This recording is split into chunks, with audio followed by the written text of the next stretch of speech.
खोपोलीतील पेशवेकालीन मंदिरातील चांदीच्या पिंडीची मध्यरात्री चोरी झाली.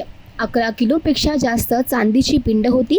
वरची खोपोली येथील ऐतिहासिक वीरेश्वर तलावा शेजारी असलेल्या वीरेश्वर मंदिरातील चोरीमुळे खोपोलीत खळबळ उडाली. मंदिराच्या पाठीमागील दरवाजा तोडून चोरट्यांनी ही चोरी केली. मंदिरातील पुजारी आणि नियमित येणारे भाविक हे पहाटे मंदिराची साफसफाई करण्यात आले तेव्हा हा प्रकार उघडकीस आलाय. लागलीच विश्वस्त आणि पोलिसांना कळवल्यानंतर पोलीस आणि ट्रस्टी घटनास्थळी दाखल झालेत. खोपोली पोलिसांचा तपास सुरू आहे. माझं नाव सूर्यकांत रामचंद्र कांबळे.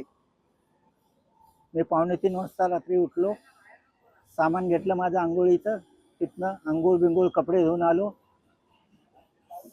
3:30 वाजल्यापासून आपला पंखा लावून असंच पडलेलो, काही झोपलो नाही. तेवढ्यात ते 2 जण रोज येतात चालू करायला. त्यातल्या एकाने बोला पाठचा दरवाजा उघडला आहे आणि ह्यो बी दरवाजा उघडायचा आहे. मग मी आपला तिकडेच फिरत होतो.